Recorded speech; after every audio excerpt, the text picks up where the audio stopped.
Hey guys, how are you doing? So today we'll be solving the question number 9, craps. The game of craps, played with 2 dice, is one of the America's fastest and most popular gambling games. Calculating the odds associated with it is an instructive exercise. The rules are these: only total of the 2 dice count.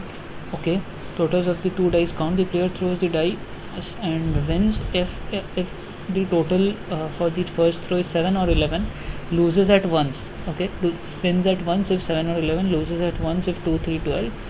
Any other throw is called a point. If the first throw is a point, then the player throws the dice repeatedly until he either wins by throwing his point again or loses by throwing 7. So we have to find out the chances of win. Chances to win. Firstly, you can see that we will win if p7 plus 11. P of I is probability that sum is equal to I for 2 die, right? This is it. So this is fixed, right? Because in the first throw, if we get this, that's we win. So p7 and p11. So how many ways can we make 7? 3, 4, 4, 3, 1, 6, 6, 1, 2, 5, 5, 2, right? So there are 6 possible ways. So 6 by 36. Okay. To be very clear, I'll not do this whole question. The reason being, this question has a lot of calculation, and I expect you to do the calculation yourself. But I'll discuss the whole concept and how exactly we will approach this question. So I guess that is more than required. 2 by 36. So basically, this plus this, when we do, it is 8 by 36. So this is obviously there for the chance to win, right? So that is there. Okay. Now let's see. Okay, loses at once, so we don't need to care about lose because we are thinking about the player's chance to win.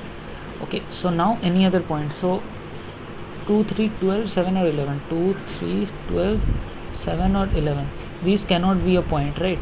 These cannot be a point. So point can be 1, which is not possible using two dice. 2, 3 is there. 4, 5, 6, 8, 9, 10, 12, right? These are the possibilities which will give a point. Okay, so now we'll have to repeatedly throw dice until either one of these come or 7 comes. If 7 comes, we lose, right? So let's say the probability of this sum getting 4 is p4. Let's say. Okay, now let's say in the first throw itself, like when we get to a point. Okay, so basically the first throw is, let's say, 4, so p4. Okay, now we have to throw unless we get another 4, right? So probability unless another 4. So basically for each of these values, we'll need to see p of I into p of unless another I, right? Unless another I except 7. Like in this process, let's say anything can happen. 5, 6, 7, 11, 5, 6, 8, 11, anything can happen, but not 7, because 7 will just if 7 ever occurs during this point, we lose the game. That is the point, right? Fine. So okay, so another I except 7. So 7 can never occur in this unless condition, like, right? We keep on throwing unless either I occurs or 7 occurs. If 7 occurs, we lose. If I occurs, we win. Okay, that is the point. So now we have this, and we need to sum it over all these i's. Let's say this is the set S.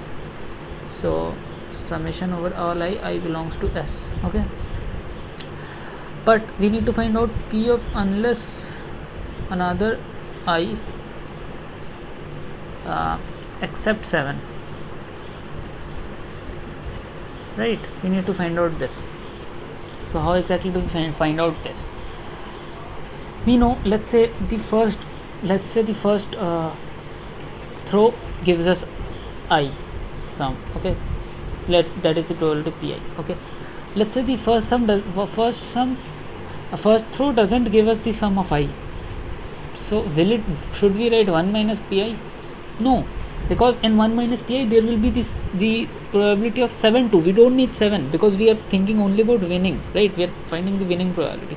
So what is the probability that 7 occurs? 6 by 36, right, into pi. So we miss the first move, we make it in second move.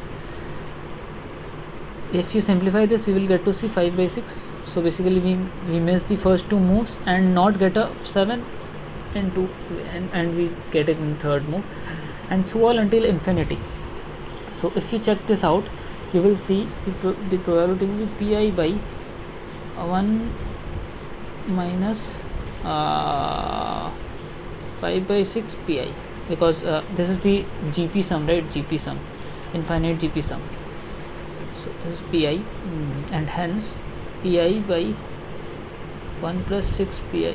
So this is the probability for unless condition, and hence our answer will be summation of I belongs to S 6 pi squared by 1 plus 6 pi plus 8 by 36, which was the probability for this winning at the very first throw, right?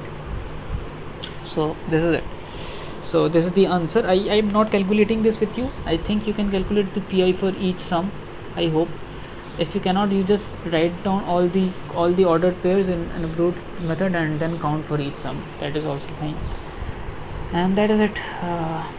This is the answer. I hope you liked the video. If you liked it, please share it with a friend, subscribe, and yeah, that's it from my side. Let's meet in the next video. Bye.